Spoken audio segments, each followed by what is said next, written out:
বন্ধুরা good evening. তো চলে আসলাম একটা ভিডিও নিয়ে তোমাদের সাথে শেয়ার করার জন্য। অনেক দিন ধরেই জমেছিল ভিডিওটা, দেবো দিচ্ছি কিন্তু কিছুতেই এডিটিং করতেই পারছিলাম না। আজকে একদম ভেবেই নিয়েছি আজকে এডিট করবই, তো করেই অবশেষে কিন্তু তোমাদের সামনে নিয়ে এলাম। তখন প্রায় সকাল 10টা-11টা হবে। এই যে আমার শুরু হলো কাজ। সকাল থেকে উঠে না, কাজ কিন্তু অনেকক্ষণ আগেই শুরু হয়ে গেছে। সকাল থেকে ঘুম থেকে উঠে পুজো টুজো দিয়েছিলাম, তারপরে ব্রেকফাস্ট করে সবাই মিলে খেয়েছি। আর এখন বাবা সবাইকে নিয়ে, আমাদের যে রাজুদা আর প্রদীপ আছে ওদেরকে নিয়ে কিন্তু বাবা ঘরটা সাজাচ্ছে। বাবা বসে বসে ইনস্ট্রাকশান দিচ্ছে, কারণ প্রত্যেক বছরই কিন্তু বাবা নিজে মুখ দিয়েও করে, মেশিন আছে বেলুন ফুলানোর, ওটা দিয়েও করে। তা এবারে ডাক্তারের বারণ আছে, আর আমিও বারণ করেছি। চোখের তোমরা জানো, আর এটা লাইভে আমি বলেছিলাম, বাবাকে নিয়ে ডাক্তারের কাছে গেছিলাম, তো চোখে একটু প্রেশার হয়ে গেছে। তার জন্য আমি বলেছি তুমি কোনো রকম প্রেশার দেবে না। তো যদিও বাবা দেয়নি, তো বসে যেগুলো ঝোলানোর জিনিস ওগুলো কিন্তু ঠিকঠাক টুকটাক করছে। তো এই পুরো কাজটাই কিন্তু বাবার ইনস্ট্রাকশানে হয়েছে, আর প্রত্যেকটা বছর এইভাবে পালন করে।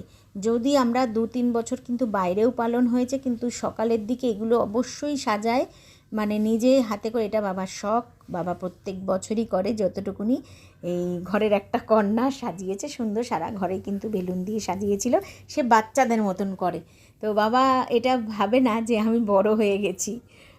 তো যাই হোক, বাবা আমার কাছে তো বাচ্চারা তো বাচ্চাই থাকে, সে যতই বড় হোক। তো দেখো এইভাবে কিন্তু আমি আমাদের এই কেকটা কাটলাম সন্ধ্যাবেলার দিকে। এটা তো মাঝখানে আমি কফি দিয়ে দিলাম, কফি দিয়েছি তোমরা দেখেছো, সাথে কিন্তু বিস্কিটের বদলে ঠেকুয়া দিয়েছি। আমার ফেসবুকের এক বন্ধু তোমাকে অনেক দূর থেকে এসে আমাকে কিন্তু এই পুজোর প্রসাদটা দিয়ে গেছিলো, অনেকটা ভালোবেসে। তো সেটাই আমি সবাইকে দিয়েছিলাম, আর কফির সাথে সবাই খেয়েছিল। তো এইভাবে সকালের দিকটা কেটে গেল। এবারে কিন্তু চটপট একটু রেডি হয়ে নিয়েছিলাম, তারপরে তানিক্স থেকে ছোট্ট করে একটা সেলিব্রেট করে গেছিলো, তোমরা সেটাও দেখেছো। আর এই কেকটা বাবা এনেছে, এটা আমাদের বাড়ির কেক। তো প্রত্যেকের উপস্থিতিতে কিন্তু আমি কেকটা কেটেছি। আর দেখো ফোম দিয়ে পুরো ঘরটা শিমলা বানিয়ে ফেলেছিল, তোমরা দেখতেই পারলে পুরো ভরে দিয়েছে। আর একটা মাথায় দেখো ক্রাউন পরিয়ে দিয়েছে। এই ক্রাউনটা কিন্তু আমাদের ঘরে থাকে, এটা আমার ছেলের জন্মদিনের ছিল, তো আমিও পরে নিই, ছেলে আর মা মেয়ে সবাই পরি আর কি। তো যাই হোক, এইভাবে কিন্তু আমি বার্থডেটা পালন করেছি খুব আনন্দের সহিত সবারকে নিয়ে। তো প্রথমে কিন্তু বাবাকে আমি কেকটা খাইয়ে দিয়েছিলাম, বাবাও আমাকে খাইয়ে আর মুখে লাগিয়ে দিল। এবারে আমি মাকে ডেকে নিলাম, মাকেও খাইয়ে আমি লাগিয়ে দিয়েছি কেকটা, দেখতেই পারলে। আর আমাকেও কিন্তু মা খাইয়ে কেকটা প্রচুর পুরো ভূত করে ফেলেছিল। ছেলেকে ডাকলাম, এক এক করে কিন্তু আমি সবাইকে ডেকে ডেকে কেক খাইয়েছিলাম, আর ফটোও তুলেছিলাম প্রত্যেকের সাথে।